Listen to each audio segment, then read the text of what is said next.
All right. Great to see everyone again. Hopefully, you've had a good last couple of days, day and a half. Before I introduce our speaker, the famous Dr. Tony Puente, I do want to make an announcement that we will be announcing the finalists that will be heading to the live judging sessions at the end of the session. So stay tuned, and we will have that information for you. So welcome to the History of Neuroscience lecture. We are beyond pleased to have Dr. Antonio Puente with us today to deliver his talk, Why Neuropsychology is the Foundation for Both Psychology and Neuroscience. I'll tell you a little bit about Dr. Puente. He's a professor of psychology at the University of North Carolina in Wilmington. He maintains a private practice in clinical neuropsychology and is the founder and co-director of mental health services at the Cape Fear Clinic, which is a bilingual multidisciplinary health center serving the indigent. He was born in La Habana, Cuba, and emigrated to the US in 1960. He received his PhD from the University of Georgia. He has taught at the University of North Carolina, Wilmington since 1981, and prior to that at St. George's University School of Medicine. His primary teaching activities include brain and behavior, clinical neuropsychology, and history of psychology. He is founding director of the university's Centro Hispano, and his research focuses on the interface between culture and neuropsychology. He founded and edited the journals Neuropsychology Review and Journal of Interprofessional Education and Practice, as well as a neuropsychology book series. He has published 10 books, 93 chapters, and 123 scientific articles in several languages. He served as APA's advisor for 15 years to the American Medical Association's current procedural terminology, prior to serving for an additional 8 years as one of 17 members of the AMA CPT panel, which is a really important panel that oversees much of the practice of medicine and its effects on how we deliver psychology as well. He also served as president of the North Carolina Psychological Association, the North Carolina Psychological Foundation, the Hispanic Neuropsychological Association, National Academy of Neuropsychology, Society for Clinical Neuropsychology, which is the Division 40 of the APA, and Society for Behavioral Neuroscience and Comparative Psychology, which is the APA Division 6, as well as the president of the American Psychological Association.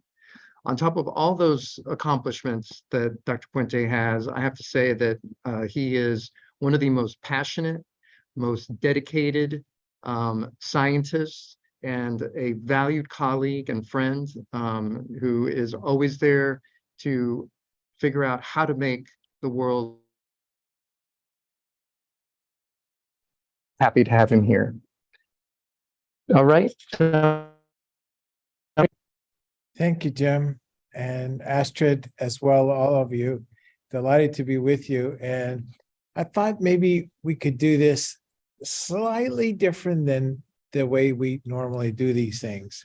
So first of all, I thought I'd tell you just a little bit about myself, because, we're all like these faces on these Zoom pictures.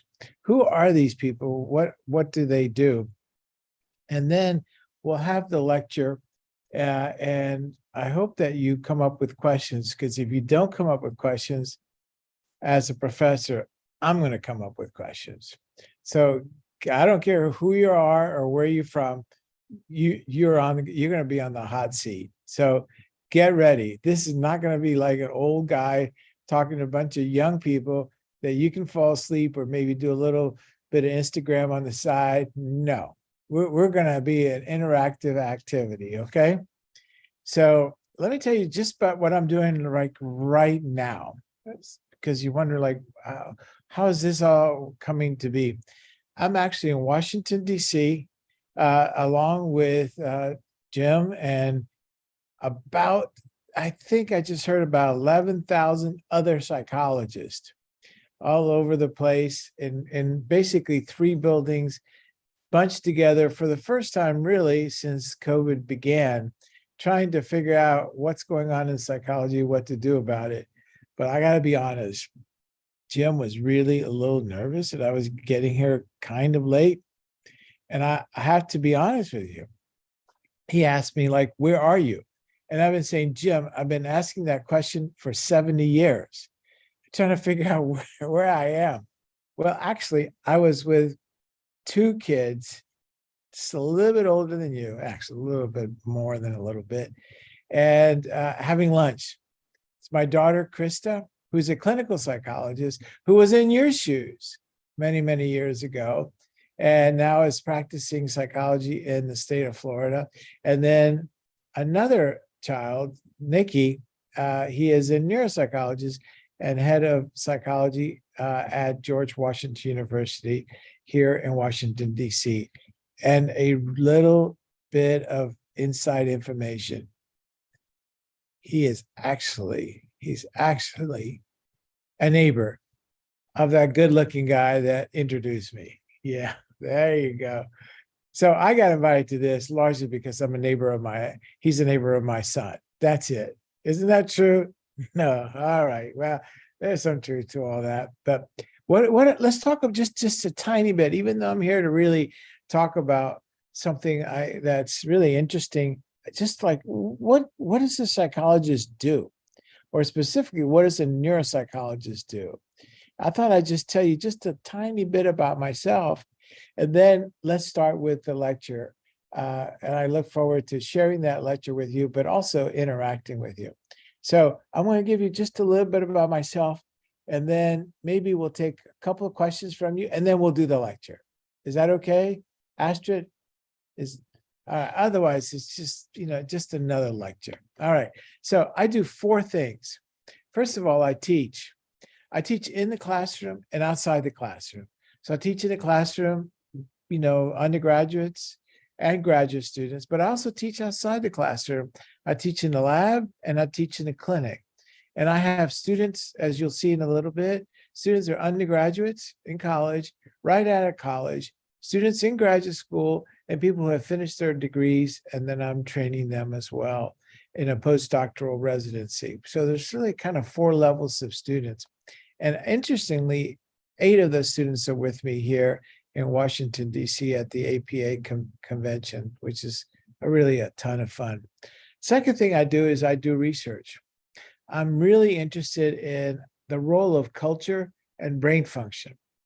I don't know how this came to be, but like my son told me one day, he goes, Papa, we don't do research, we do me-search. We search for questions that really are curious to us. And for me, the question was, how do people get it? I came from Cuba, really with nothing, basically a change of clothes, $300, and a baseball bat and a crucifix. My mom said I could take 2 things. And I did not know a single bit of English. And I just became curious about all this business of what's going on inside people's heads, and specifically what's going on inside people's brains. So that's what I do. I look at how culture affects brain function. A lot of this was influenced by 2 people that you'll hear me talk about today, which I consider my own mentors. The third thing that I do is I actually see patients.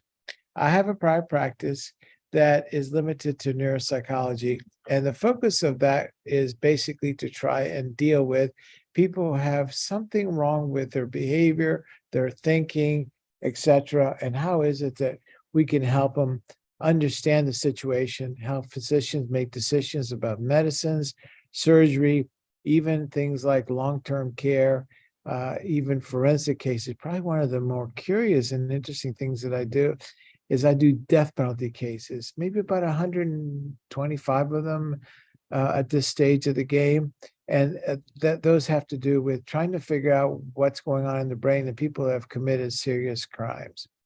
The fourth thing that I do, which seems to be taking more and more of my time as I as I have more of a more mature career, is the whole business of what I call the organizational psychology in a very broad stroke, and that is participating in development of healthcare policy. Very, very interested in making sure that psychology is represented in the healthcare table, and more importantly, in all of advocacy that involves society. So 4 activities. So I want you to remember that, because psychologists they don't just do one thing. They can do any number of things, and these are 4. Now, along those lines, I've been asking all these kinds of questions for a series of years. Golly, honestly, I started when I got here to the US, and it's just kind of been penetrating my head. And the other thing I wanted to share with you, besides asking these questions of myself, I would ask these questions of my students, of my patients, and subsequently, I actually turned that into a research program. So what you're going to hear about for the next 45 or so minutes is basically about these questions that I've been thinking about for ages, and maybe some answers, but really from a very historical perspective. Because oddly enough, I ended up with a hobby that's not, I'm not sure how it came to be, but between you and I don't share with my wife a whole lot. Let me explain why. Because I buy old books that cost a lot of money, and she's wondering, like, why would you get a book that's really old, that looks horrible, and costs you a lot of money? Well, honey, it's because it's really interesting. And actually, I read those stupid books, and based on that, it really formulated a bunch of my questions. So my hobby of collecting old psychology and philosophy books, together with my experience as an immigrant coming into this country, not knowing a lick of English, not knowing anything about what was going on, having no money, and saying to my mom, how am I going to do this? I don't even know what they're saying. And she just kind of patted me on the back and said, Antonin, it's okay. You'll figure it out. Well, when Jim called me up about 20 after the hour and said, where are you? I said to him, that's the question I've been asking all these years. So in many ways, his question is the question I want to share with you today. So are you ready? But before I do that, sadly enough, Natalia is the first one on my screen here. Natalia, can I ask you a quick question? Is that okay? All right. So based on what I told you so far, what's been sort of more surprising or interesting about what a person in psychology does, or particularly what I do? And Cyprian, don't sit there looking smug. We're going to ask you something else in a minute. Okay, Natalia, what's going on? What surprises you about all this? I think that the most interesting part is getting to know. I think you may be muted. One more time. Go ahead. Yes, I think that the most interesting part is getting to know you also as a person, and not just as a speaker, as someone who is talking to us of his experience. So I think that's the most interesting part. Okay, so I'm going to ask you a follow-up question before I ask Cyprian another one. If you think that's interesting, and Jim made me to sound like such a famous person, I got a personal question of you. Okay, why does my wife ask me to take out the trash every night? I don't know, maybe because she wants you to help her. Yeah, but I thought famous psychologists didn't have to take out the trash. But also famous psychologists can have human relationships. I think that's the point. So if you want to have human relationships, you have to be cooperative and give your love and attention to another person. The most important thing you have to remember about all this, that as soon as you stop thinking of yourself of being a regular person, as soon as you stop asking these important questions, it's over. Okay? So don't ever stop asking questions and learning. All right, Cyprian, what's most interesting about the world of a neuropsychologist that you heard in these few moments? For me, it was interesting that every scientist contributes to the world of neuropsychology from their own point of view. Their research areas are interesting to them, so they make the whole field from parts of everyone's interests. Freud wrote his wife, Martha, very late in his life and said, I've always wondered why nature, in one of her kind moods, had not imprinted the stamp of genius as she sometimes does. Unfortunately, that did not happen with me, but she did stamp on me an unbelievable level of curiosity. That is something in his view, and in my personal view, it's more important than having the stamp of genius. So, as I mentioned just a minute ago, don't ever stop being a human. And as I'm mentioning now, don't ever stop questioning. So that's why we do what we do. And that's why you do what you do. You're here largely because you're asking, because you're questioning. So let's share for a little bit my slides and ask these questions, how my own journey has gone down this road and how science of neuroscience and the world of psychology all fits together.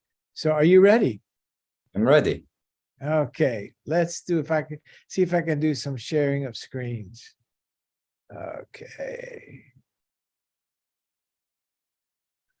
Okay, here we go.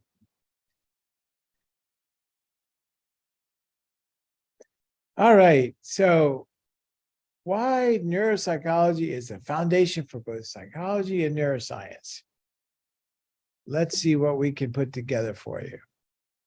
All right, so here's an outline that I want to share with you. By the way, Astrid has a version of this presentation, and I hope she's in a position to share it with you when it's over, so you have it for your consideration and further review.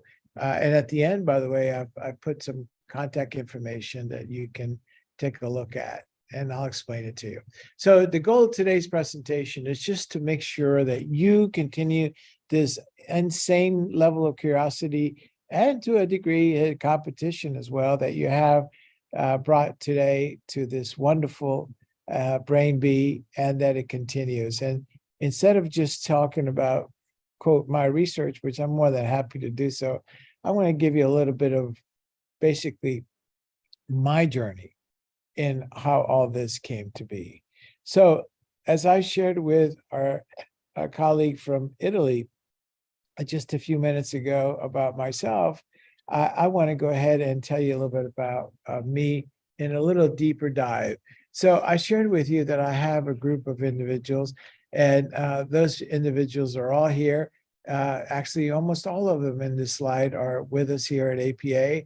We have 2 postdoctoral fellows that are from Puerto Rico. We have 2 graduate students right now. One's from Pakistan. And then we have 3 students that finished school and are doing research, trying to get ready for the next level, including one from Germany, one from Mexico. And then we have several undergraduate students, 2 from Mexico. So this is really an eclectic group, very much like you guys, very internationally focused.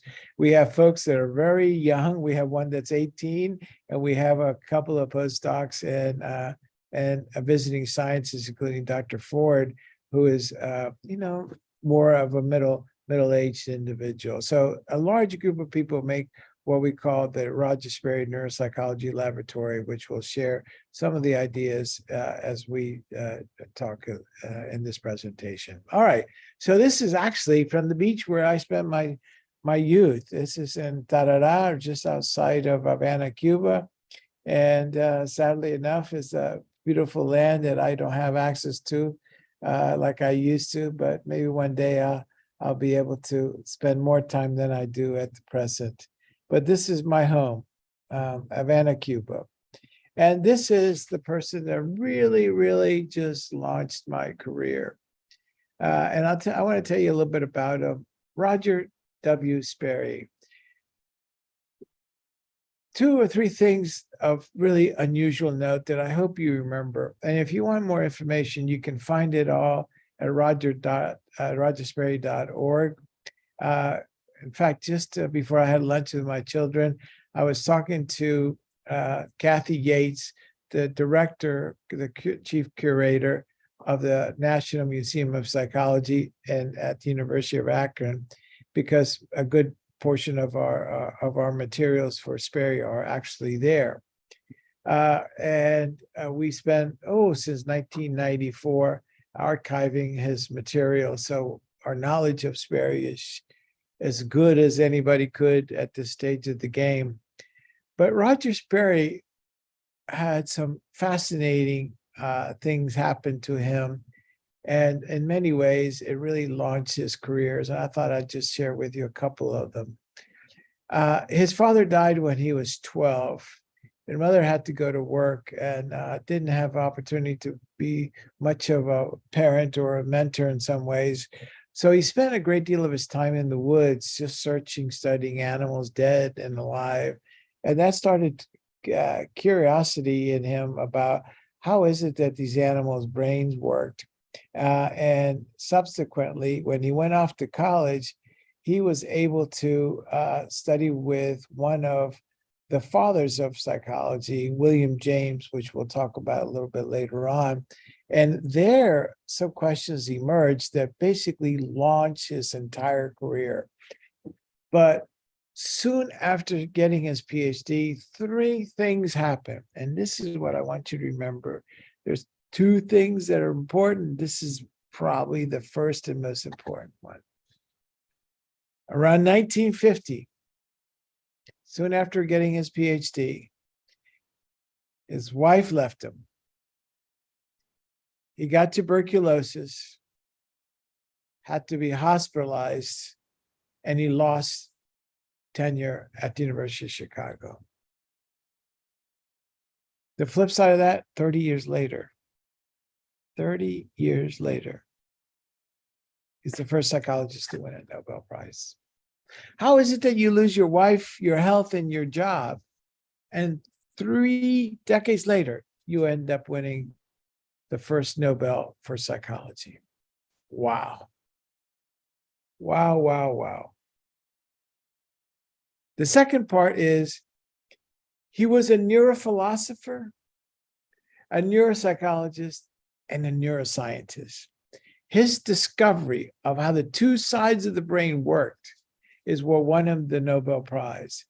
But he often told me it's really the package deal that was more important than just the discovery of the 2 sides of the brain.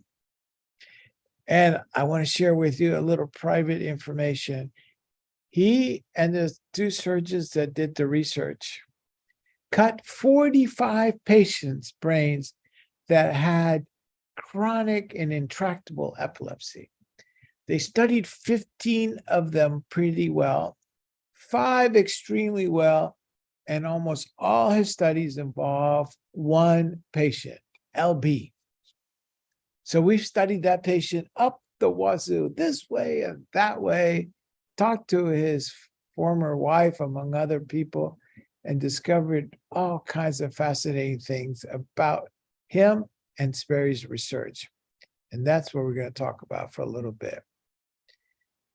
During my graduate school, I had actually also spent time being super curious about the work of Russian psychologists and specifically neuropsychologists. And I received a letter from one of my Russian neuropsychology colleagues in 1990 saying that things were looking different for the Soviet Union, that there looked like there may be some openings in the future. And as soon as the Soviet Union fell and we started with a new country called Russia, I was invited and I went there in 1992 to study for a short period of time with the students of Alexander Luria in Moscow State University. Luria is known in many ways as the father of neuropsychology.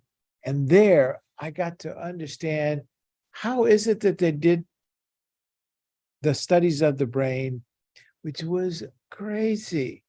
The first day I was in the lab, I asked, where are your instruments? Second day, I asked, where are the materials? Third day, by the fifth day, is like, why are you asking the same question?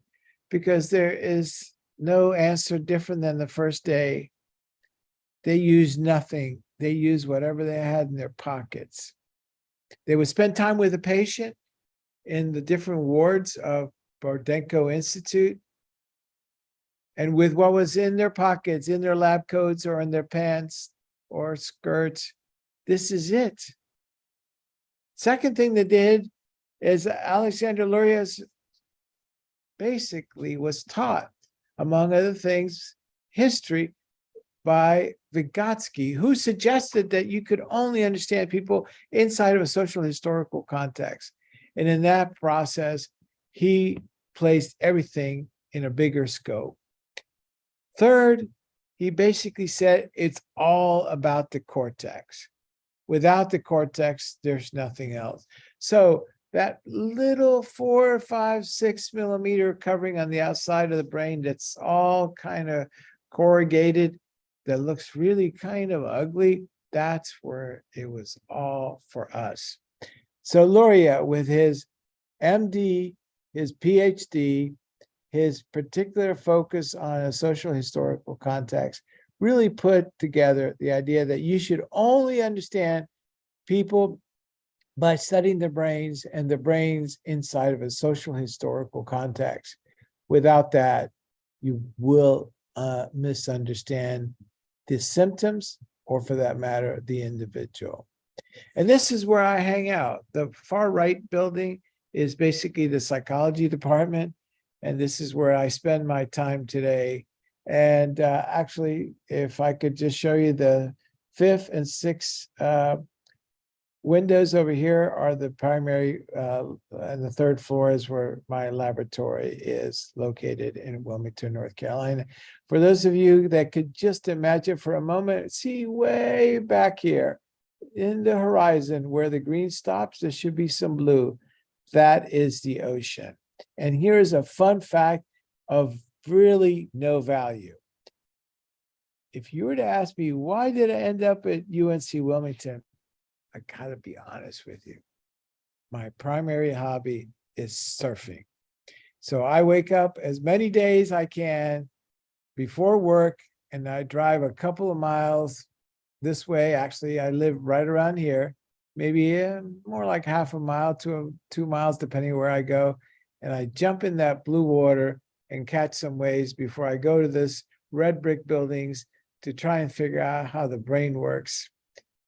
So with that, now let's go into the deeper dive. Neuropsychology in psychology and in neuroscience. All right. Whoa, what is this, Dr. Puente? Look at it carefully. Phrenology, proved, illustrated, and applied, and appreciated by a chart with analysis of the primary mental powers and the various degrees of development, the phenomena produce and combine activity, and the location of the phrenological organs in the head. This is actually a textbooklet of a neuropsychological, probably the first neuropsychological test that we have, which is a test of phrenology. As you can see, they would measure the bumps. And if you measure them a certain way, you could discover what is the problem of a person. Now, as you well know, as curious and exciting as this was, this turned out to be incorrect. So now I'm going to give you what I consider the 3 fathers of psychology. But as you'll see in our discussions, they're really not just psychologists. There really are neuroscientists and, for that matter, neuropsychologists. The father of all fathers in psychology was Wilhelm Wundt, an MD that could not find a job in medicine. and he happened to find a small job teaching in, of all things, a faculty of psychology. And in the process, realized that he didn't really know a ton about philosophy, and he certainly was not in a position to teach it. So he basically began a blending of both physiology, which was what medicine was in those days, and interface that physiology with philosophy. And that blending of physiology and philosophy comes out what you and I know as psychology. As a matter of fact, if you look at the book Outlines of Psychology, it really is a book about how the brain works. It looks like a neuroscience book. And it begins with some basic ideas of the hemispheres, among other things. And it really sort of sounds like not what modern day psychology is all about. So appreciate that what we really have is a father of psychology, as a physician who couldn't get a regular old job, ended up in the philosophy faculty, trying to blend philosophy and physiology, which was medicine of its day, and out comes what you and I would call psychology. Then in the United States, we have William James, that in the basement of the philosophy building, he started a small laboratory. By the way, we basically think of the work of Wilhelm Wundt as starting in 1879. 1874, William James at Harvard, in the basement of Emerson Hall, started a small laboratory to try and figure out, guess what? How the brain worked. Like Wundt, he was also an MD, also couldn't necessarily get a job, and he ended up getting a job in the philosophy faculty at Harvard University. He blended the questions of philosophy with the methodology of physiology. And even the first chapter, you see the basics of what we today call modern day neuropsychology and the foundations of neuroscience. And curiously enough, my professor, my mentor, Roger Sperry, read that book when he was your age. His father took it home from the library and he read it. And so, not surprisingly, when he ended up going to get his undergraduate degree, he studied with one of William James's students. And this became a trademark of Roger Sperry's ideas and subsequently my own. And then let's talk for a moment about Ivan Pavlov. Does this ring a bell to you guys? Oh, is that a bad joke? I think it's a horrible joke, actually. But I actually decided when I visited Russia for the first time to visit Luria's lab, but also Pavlov's lab. And Professor Mearson shared with me a little bit about the work of Pavlov, because Professor Mearson was an intellectual grandson of Ivan Pavlov, and several things. Pavlov never used the word learning. And when I told him that everybody in the world, especially in the Western world, knew that Pavlov was the greatest learning theorist of all time, he said, oh my God, how could you say that's way wrong? Because in reality, Pavlov did not allow those words to be used in the laboratory. To him, it was all about how the brain worked. And if you look for the words condition stimulus, condition responses, they're really not truly there. If you look at the table of contents, the index, the book itself, what we know about Pavlov today is really basically a few paragraphs in the third chapter of his book. And 99% is basically about how the brain works. I wrote a short article several years ago called Intellectual Perestroika and Russian Neuropsychology. And here's something I want you to take away from this lecture. If it's important to you, don't listen to your teachers.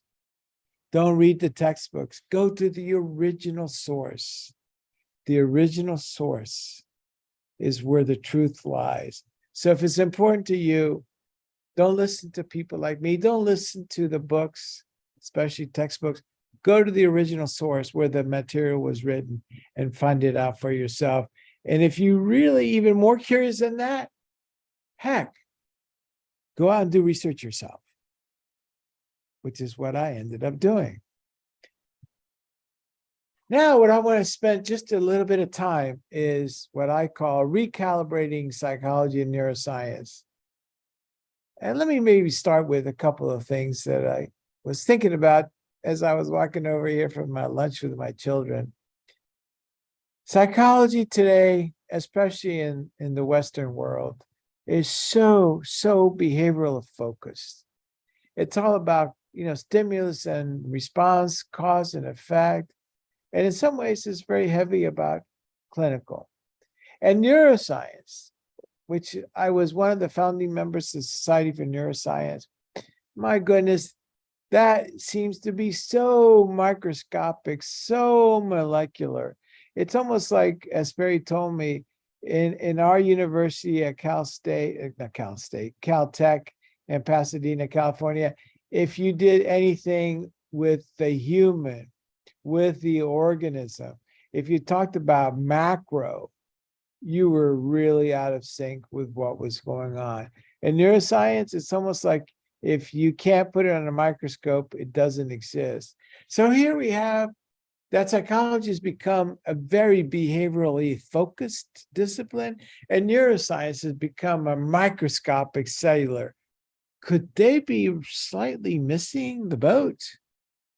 I'm going to propose to you that, yep, that if they listen to some of the origins of where we come from, it could be that both need to be recalibrated. So let's propose to you this afternoon or this morning, depending where you're at, a potential hybrid model for how we include neuroscience, psychology all together. Let's start with the idea of what we might call a romantic science. By the way, when I first went to Russia and I heard about romantic science, I went, oh my goodness, I know what that's all about. It's about beautiful people drinking vodka, long nights into winter. No, it had nothing to do with that, darn it. It had to do with an approach, what we might call theory of mind. Theory of mind is about the idea of understanding others, where they're at, not necessarily understanding yourself. And what these guys were telling me is that the Western approach to science was so unsophisticated that it really missed it. We have a long history in the Western world of being totally quantitative. If you cannot measure it, it doesn't exist. And for the Russians, it was all qualitative. It was all about the romance of falling in love with the questions, of falling in love with the process, of falling in love with the answers. It had nothing to do with measurement, with statistics. It had to do with just falling in love. Can you fall in love with inquiry?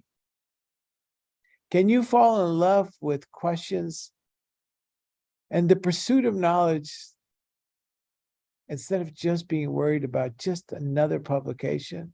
So the idea here is, can we integrate the Western science, which is so darn quantitative, with a more Russian or Eastern science that is very qualitative? And the goal is very simple. Please shed your biases, whatever you are, whether you have a certain intellectual approach, whether you have a certain political approach, your gender, doesn't matter. Shed those biases and values with the goal of understanding, period. Here's how we might interface the neuro with the science with the psychology. Let's focus on a methodology. And a methodology that, as I said, includes both the integrative of quantitative measurement and qualitative understanding. That is the focus of how we expand the knowledge of the self and introspection by placing newly emphasized understanding of culture, social, historical, societal value, and social justice. We have to stop thinking that it's all about what we think is true. We have to understand people in their world, people in their context, people in their history. And we have to reframe that in the sense of how is it of historical value? And maybe more important, how is it of social justice? In the United States tomorrow, we are going to experience something that's never, ever happened in our history. And the strongest, in my biased view of the world, strongest democracy of the world, tomorrow, former president will come to a court and will be charged with defacing the democratic process, with 4 charges that could lead to up to 50 to 60 years in prison. The biggest challenge in our democracy. Here's a question for you, which was asked of me when I was president of the American Psychological Association. What is in Donald Trump's head? Make psychology useful. The senators of the United States government would say to me, please help me understand this man. I can't figure him out. If we cannot make a psychology that is valuable to all of us, to all parts of us, then we have no future for neuroscience, neuropsychology, or psychology. So please, stop your own biases, whatever they may be. Understand the person inside a culture, social, historical context, making sure that that knowledge is of social value and can serve social justice. And if you're wondering, how could, for example, all of this work? Just think for a moment about the 125 or 50 cases, 150 cases that I've done involving the use of neuropsychology in death penalty. How do we do this? Aha, I got an idea for you. Okay, first of all, why don't we take the idea of Sperry, which is totally Western, the first psychologist to win a Nobel Prize. And here's what he said. Hey, there's left hemisphere and there's right hemisphere. Everybody said the left hemisphere is more important. He said, no, Tony, no. The left hemisphere speaks, but the right hemisphere directs. People used to say the left hemisphere is dominant, but the right hemisphere is the one that really rules the roost. So it's the right hemisphere that really provides the conceptualization of the world, and the left hemisphere interprets it into action. And the two combined must really work in unison. If you cut the brain to the left and the right, you get 2 brains, as he discovered. But it's the unified brain that's really critical for that to occur. And to make that happen, he suggested that the micro at the cellular level gives rise to the consciousness. And the consciousness, in turn, has a downward causation that directs those cells into action. So it's basically a left-right, upward, downward causation. But the Luria-Vygotsky approach also says there's 3 levels of functioning. There's a lower at the medullary pontine level, which is basically just keeping you afloat. There's a second level that makes you eat, motivate you to keep warm, so forth. But it's that third level, the cortex, where it's at. That's what makes us all human. And be beyond the obvious, let me tell you, it's all frontal. The frontal is what makes it really so special for you and I as human beings. But that has to be put, as I told you before, in social historical context. Otherwise, it doesn't make a great deal of sense. So here's a hybrid that you might appreciate. First of all, let's work from the bottom up, from the right to the left. From the bottom up in the brain and from the right to the left, because the right is probably more phylogenetically older than the left. And by the way, much harder to understand and even measure. But place all this in a social historical integration with a strong social justice context. Otherwise, darn it, it's not going to be enough. So, can we have a quantitative? Can we have a qualitative? In doing so, we might be in a position to put all those together as one. So, here's the idea that we might want to consider. On the right-hand side, this comes from APA's multicultural guidelines that were passed in 2017 during my year as president. And I want you to appreciate that this is somewhat similar to what Lori has suggested, and that is you've got to put the individual inside a context that's very complicated. And notice towards the end, at the bottom, you see it, human rights and power and privilege. Without that, the neuropsychology, the psychology, the neuroscience of it all, it's of really little value. So I'm going to turn my attention, if you don't mind, for the last little bit in this presentation to what I am calling psychology, neuroscience, and neuropsychology serving the moral value. The only book that Sperry wrote was entirely about that. Let's take a look at it. But I'm going to propose several questions for you. We've been talking about some heavy-duty science. Now I'm going to talk about neuroscience, psychology, and power. Because for many years, it seemed to me that a lot of the things I'm talking about were just simply outside the context of what typical psychological and neuroscience discussions were all about. And maybe it's a bit more complicated than what I thought. I thought it was just about the brain. And then later on, as I shared with you, it's about, social historical context. But now I'm going to add a new perspective for you. It's also about power.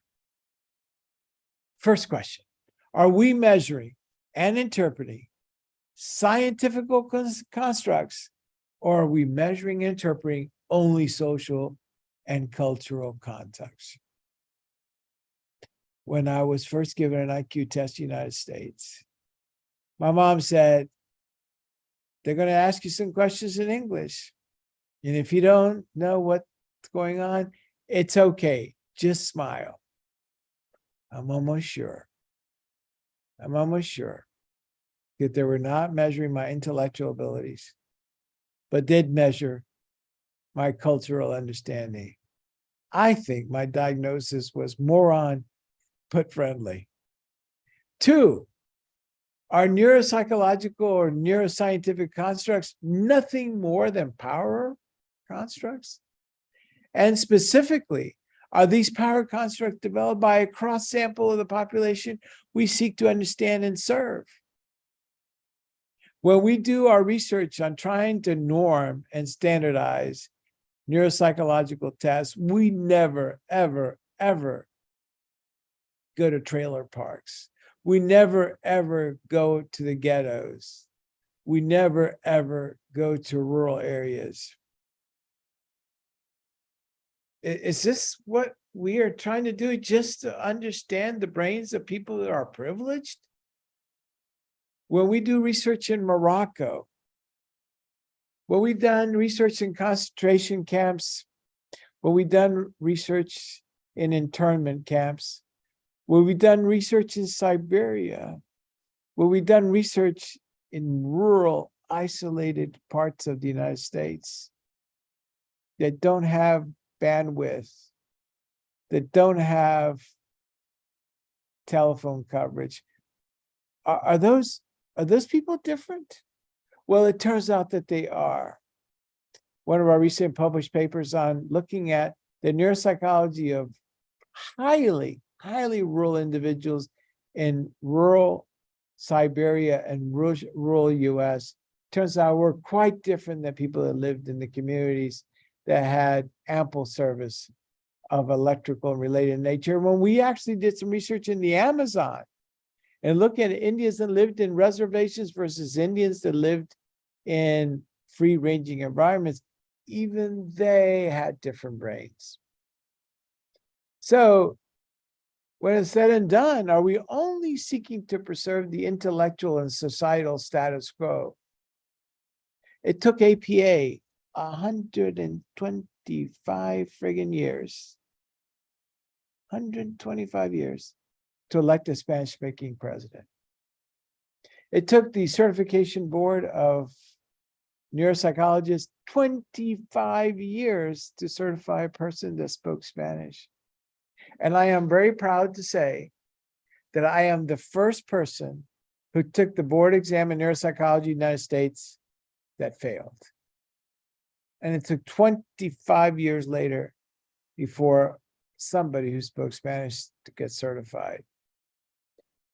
I discovered that almost all the people that had been certified in neuropsychology were primarily from the northeastern region of our country. What in the heck is going on?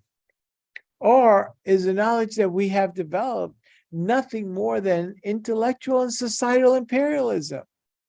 I want to have a certain way of thinking, and I assume that power of that thought, and I make sure that the rest of you believe in that way of thinking. When there is a neuroscience, a neuropsychology, or a psychology of only a limited few, that is a discipline destined for disaster. You represent our future. That we have to have an understanding of the brain, of psychology, that encapsulates not just those of us who are privileged, not just those of us from the Western world, but all of us. A psychology or a neuroscience of the privileged is not. And here we are in Washington, D.C., where they told us today, be careful with the traffic because you are about to be embroiled in unbelievable controversy when the first president of the United States in our history will most likely be arraigned tomorrow. Don't be surprised if there's social unrest. Could psychology, could neuropsychology be in a way important to address issues of moral priority? When I became president of APA, it's a long story, but I'll give it to you really simple. We found ourselves in a huge budget deficit.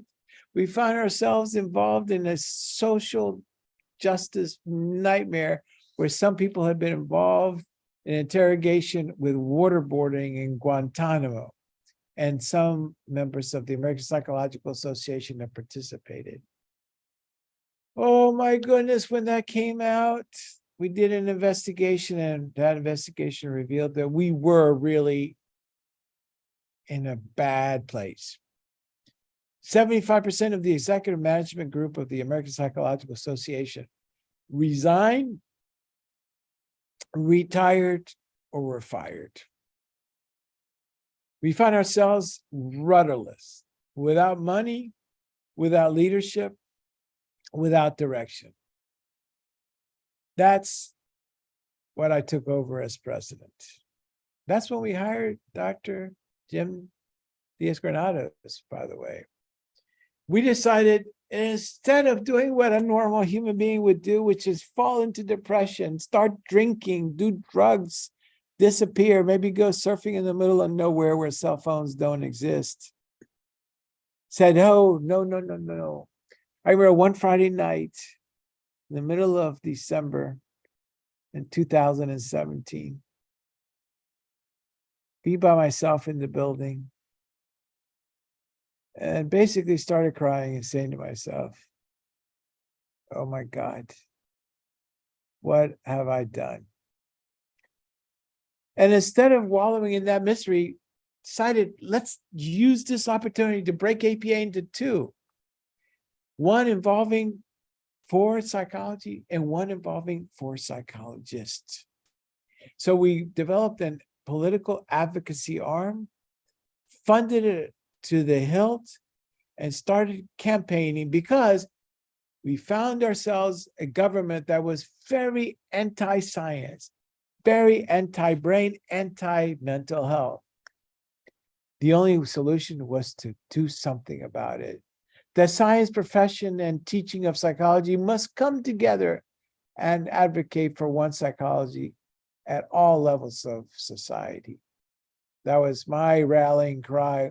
And with that, we reorganized APA.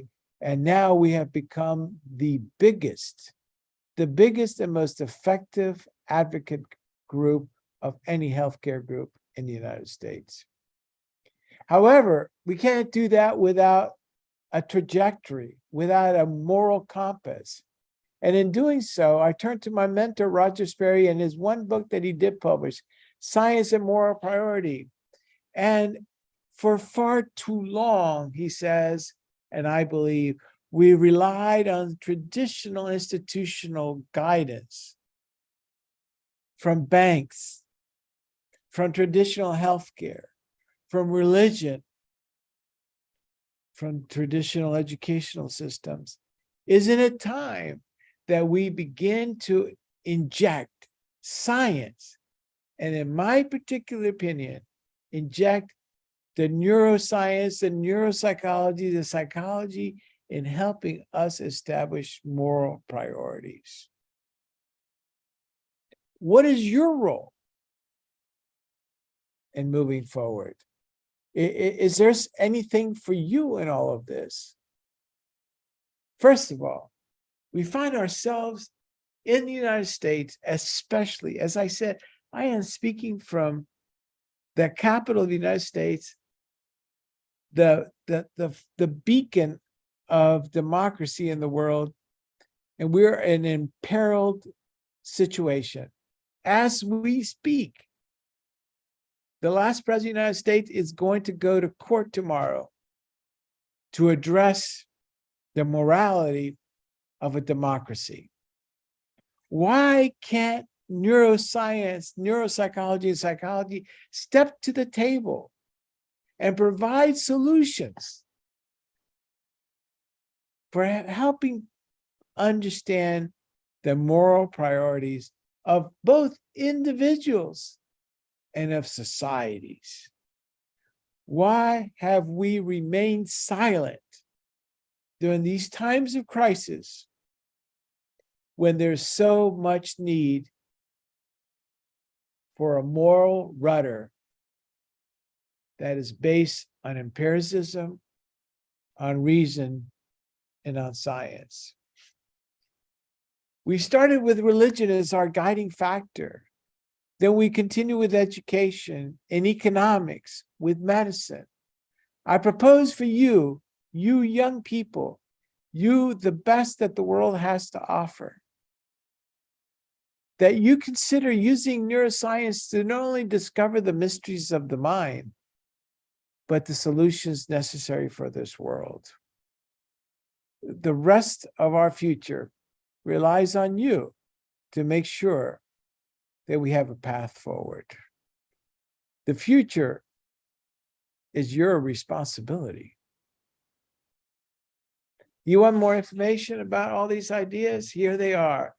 University material includes all the research that I have, all my materials, my several hundred talks and papers and so forth, found at uncw.edu people, and specifically at antoniopuente.com.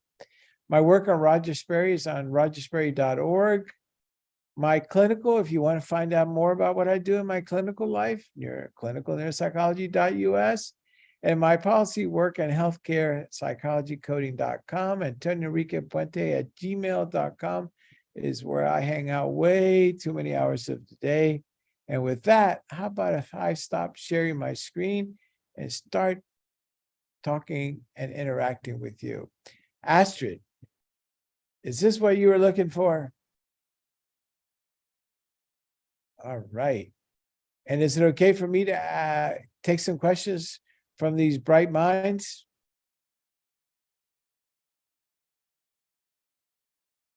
All right. You So- go ahead, Puente. Thank you. I appreciate that. All right. So with that, how about if I take some comments or questions? And if not, then other people like Marlene and Ty and Natalie, then you're going to get questions from me. All right.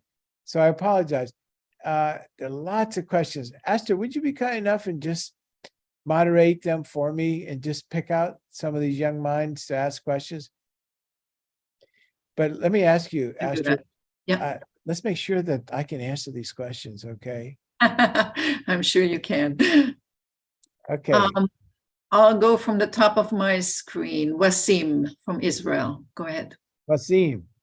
Yeah, first of all, thank you, sir, for this great presentation. I would like to ask you, what do you think is the most influential factor on someone's decision making? Hmm. Do you think Well- it's internal or external? Well, I would tell you what psychologists say, okay? And I'll tell you what I think. I think the typical psychologist would say it's very external. Okay. I think it's really a little different. All right. So if you are lucky enough to have a mentor like I did with Sperry, then you can ask them stupid questions. Okay. And I hope you get one, and I hope you ask stupid questions. I remember one day sitting in the backyard of Roger Sperry, and I asked him, I was so embarrassed. I asked him this question: what is science? He said it's external verification. External verification. Then another time I asked him, your research suggests that the way that the brain is structured, that most of it is hardwired. Is that true? And indeed, if you look at his research, it really is supportive of the idea that the brain is hardwired, much more than we think in psychology. So he goes, yeah. And I said, hey, do you think that the brain could be like 95% hardwired? He goes, yeah. And do you think that the 5% that's left is more important? He says, yeah. Imagine, how much does the car weigh? Okay. How much do you weigh? What's the car doing? Just sitting there, right? It doesn't do anything until you get into it. You're a very small percentage of the weight of the car. You're the one that makes it happen. Look at you. I don't know, you weigh 150 pounds. Your brain is only 5 pounds. It's that 5 pounds that really drives the 150. So keep in mind that, yes, we are probably mostly hardwired, but the part that's not hardwired may be the most important part. Thank you. Tough question. Prachupta, Thank you. India. Sir, my question is, in the presentation, you mentioned about upward, downward causation. Sir, could you please repeat that part? Yes. The idea is as follows, that mind begins with cellular activation at the neuronal level. In fact, just so you'll appreciate it, I started my graduate school studying mud puppy retinal cells. And we were studying the synapses. I mean, it was just, you needed a microscope to really even get close to where you're at. So this is where it all starts. And then the cells themselves, especially when they put themselves into a pattern, gives rise to a concept. Like, for example, I'm hungry, or I'm thirsty, or that makes sense, or I don't understand, whatever the case is. Then that makes what we might call mind or consciousness. Then the consciousness in turns directs the brain to perform an activity. Let me give you not a good example and maybe a good example. Here's the bad example. The cells tell you you've eaten too much. The brain itself then says you're too fat. You don't need any more food, and then shuts down your appetite centers. If you're not careful, you know what you end up with? Anorexia nervosa.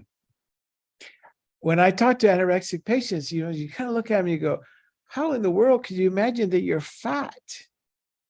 They're weighing 90 pounds. The brain has controlled that thinking.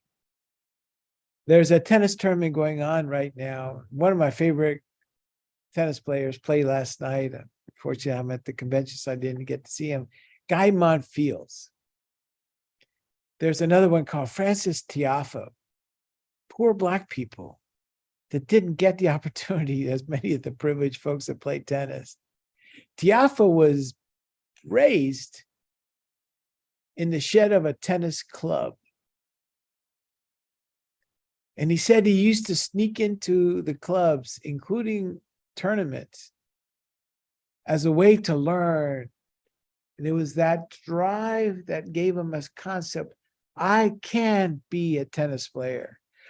As a young Black man that is poor, you don't think like that. Somehow or the other, the cells rose up to provide a mindset that in turn said, make it happen. When I talked to my son today about why do you think Guy Monfils is really a good tennis player, he said, the guy was born literally hungry. When you're hungry, you develop a different mindset. And don't forget what I told you about Sperry. 30 years after he lost everything, he won the Nobel Prize. Wow. Right, thank you. Thank you, sir. Sophie. Sorry. Did you want to say something else? Sorry, Prajakta, are you okay? Yes, ma'am, I'm fine. I said thank you, sir. Okay, You're thank welcome. you. Sophie is next from Chile. Hi, muchísimas gracias por la, por la lectura. Okay, coming from Cuba and obviously getting a feel of how underrepresented Central and South America may be because of the language barrier or sociocultural issues, what have you done to make sure our representation gets increases? Well, you should hear my talk at the of International Psychology on Friday afternoon at 4:00. And if you want, I'll send you that presentation to Astrid and she could share it with you. Would that be good? That would be amazing. Okay, here's what I'm concerned about. There's something in political science. I know we're here to talk about neuroscience, but I'll talk about political science. It's called the Huntington theory, or thesis to be exact. He proposes that everything that's been important and powerful in modern civilization actually comes from the global north. Okay. And if you think about it, whether it's China, whether there's Russia, whether there's Europe, or the United States, they're all in the Northern Hemisphere. We now have a concept called the Global South. And the Global South has not been well represented in manufacturing and economics and world power and G7. It's all the North. And what we are doing is we're creating a way of thinking about everything, especially the mind, where it's very Eurocentric, very American-centric. And I don't want to repeat what happened to me when I went to Nairobi many years ago. And I looked for the Department of Psychology at the University of Nairobi, and they said to me, your science does not work in our country. No. The beauty of neuroscience is everybody has a neuron in the brain. So that is definitely universal and global. But when we start talking about neuropsychology and psychology, that's the interpretation of neural cells in patterns of action. And that's where we get in trouble. And it turns out that most of the articles are written in English. Most of the articles are written in North American and European journals. And if you don't publish in that, you don't have an impact factor. And if you don't have an impact factor, you don't become a good scientist. Why do we believe that truth should only come from the global north? Nah. That kind of thinking is old-fashioned, incorrect, unwise, immoral, and it's not sustainable for a future. We worry about climate change, definitely, but we should also worry about a paradigm change of how we think. There's no future when it's controlled by only a few of us. Thank you. Thank you, Sophie. Shrishan. Hello, thank you so much. I really appreciate everything you said. And just I'm curious, so you said you've like researched in people in like Siberia and rural US. So what's one thing that you've learned that is different about their minds, and like what's the impact of that? They're slower. And in the way that the Western world thinks about intelligence, the most common test of intelligence, which I actually have been involved in the development of, which is called the Wechsler scale of intelligence, about half the items involve time. Here's a Latin people like Tomas. Tomas, you better get ready because I want to ask you a question, okay? Because I've been to Argentina, my cousins live in Buenos Aires. But when you ask a question of somebody from Latin America and to a degree from, rural places, including Africa, elsewhere, it's not unusual people to kind of go, oh, that's interesting.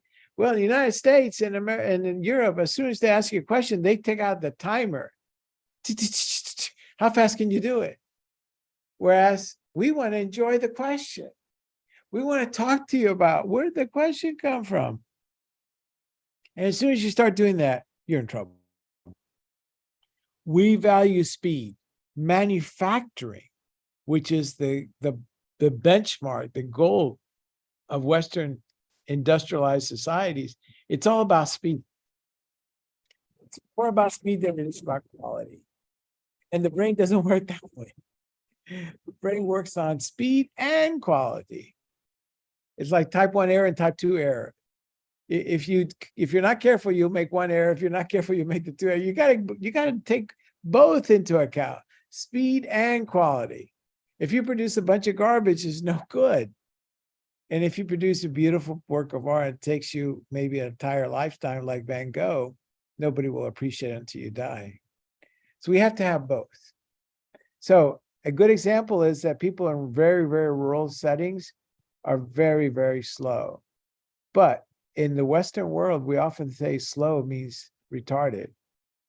No, it's more complicated than that. It shouldn't just be fast. Thank you. You're welcome. Ren Yes. from Vietnam. Go ahead. Yes. So you talked about integrating physiology, so traditional neuroscience and molecular stuff with the traditional culture or behavioral psychology, right? So I was just wondering if all this talk about culture and respect and introspection, how much of a role does molecular physiology play in all this? Can culture be defined by like some sort of molecular formula, or is it not something? Do we need a different approach, or? Ooh, Ren, I think you're going to answer the question in your career. Okay, so I'm expecting you as you develop your career to tell us that. So here's the question. Could we get down to the level of the neuroscience of culture? Just like we have an understanding of the neuroscience of mathematics, why couldn't we have the neuroscience of culture? And maybe here's another question for you. Does it all have to go down to molecular level? Can we at least try to explain it with a molecular level? Why not? Let's try it. And it could be that we end up, imagine a wheel, like a bicycle wheel. It could be that neuroscience can give us the spokes. Neuropsychology can give us the wheel, and psychology can give us its purpose. It could very well be that one without the others, maybe not.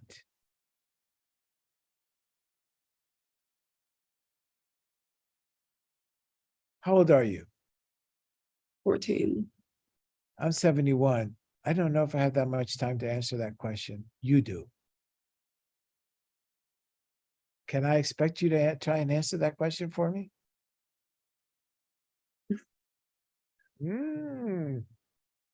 Thank you. Tough question. Awesome. Thank you. Great question. Stephanie, and then Cyprian, and then I think we're going to have to cut off the questions. So Stephanie, you go ahead, please. Thank you very much. Please, I wanted to ask for a further explanation of romantic science. I didn't really get it. Thank you. Thank you. Welcome. Where are you from? I'm from Ghana. Ghana, good, beautiful country. Let's consider romantic science as qualitative science, where you worry about things like culture, social issues, community, in the same important levels as you do things that are easily measurable. I can easily measure the sodium-potassium exchange in a neuron. I can do it well. It's harder to measure culture and social issues. You know, maybe it'd be interesting, for example, some of my students are doing what we call social justice neuropsychology, and they're actually doing neuropsychology of domestic abuse. And they studied the women that have been abused by men, and now they're studying the men that abuse the women, and they both have frontal cortical deficits. Wow. I didn't realize that abuse could get down to that level. You know, that's romantic science, but that's difficult science too. Thank you very much. A pleasure. Thank you. Thank you, Stephanie. Cyprian, our last question. Yes, sure. You said that the right hemisphere is phylogenetically older, yet it is harder to understand and quantitatively measure than the left hemisphere. Wasn't it supposed to be easier to understand if it were older? Yeah, well, it turns out that it's older and also harder. That's really the tough part. The guy who did a lot of the surgery used to tell me that the more important things in the brain were harder things to understand. And I wonder, the neuropsychology that we have today is really of the left hemisphere, but the world's problems are very often of the right hemisphere.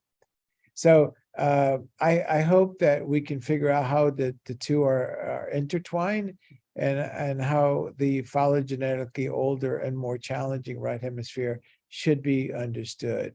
I'm excited about what the future comes. I'm particularly excited about all you people being part of this Brain Bee, and the questions that you have tells me that we are in good shape. So thank you for all your questions. Astrid, back to you. Thank you. Yeah, thanks very much. Thank you to all the students, and especially those who are staying up very late for this or getting up really, really early. And Dr. Puente, thank you so much for a really interesting and entertaining presentation. I know from the student bios that a few of them are already very interested in psychology, but I think you may have just persuaded a few others to join that team as well. So it's going to be interesting to see what they pursue in their future studies and careers.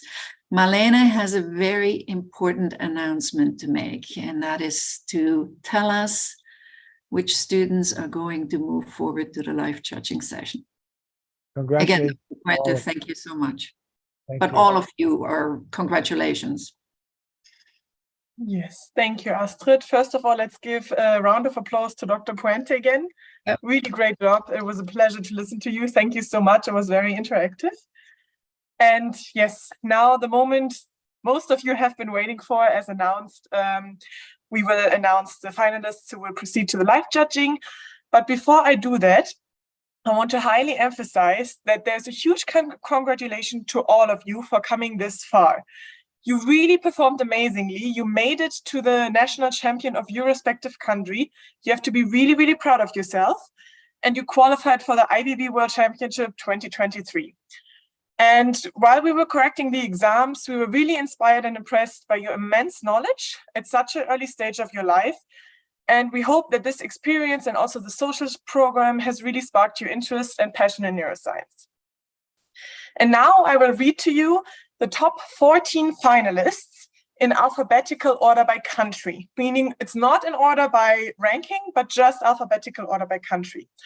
So I want to congratulate Thomas Gino from Argentina, Mark Pisaki from Canada, Helena Langana from Germany, Chunhai Tai from Hong Kong, Tamas Solados from Hungary, Prayukta Chowdhury from India, Kimia Ahmadi from Iran, Natalia Vaca from Italy, Kana from Japan, Stanley Zhang from New Zealand, Julia from Poland, Cyprian from Romania, Cornelia from UK, and Srijan from the United States. Congratulations to all of us. And the other ones, don't be disheartened. You did an amazing job. And we're all really looking forward to seeing the finalists in the live judging and to have the other of you join us for the live streaming link and root on for your fellow champions. And with this, I will hand over back to Astrid. And I will hand over back to Dr. Puente for some last parting words. Well, as far as I could see, all of you are winners. I wish you all the best. It's amazing the questions you asked make my postdoctoral residents look really weak and pale in comparison. I'm amazed. I wish each of you the opportunity to make sure that you impact the world and you impact neuroscience. You now have my materials, including my email. More than happy to hear from you. Again, thank you for this unique opportunity. I wish you all the best, whether you're one of the 14 finalists or all of the finalists from each of the countries. I'm so proud of you. I know the world's in a better place because of you. Thank you. Thank you so much. Thank you very much, everybody. We'll see you at the live judging session tomorrow. And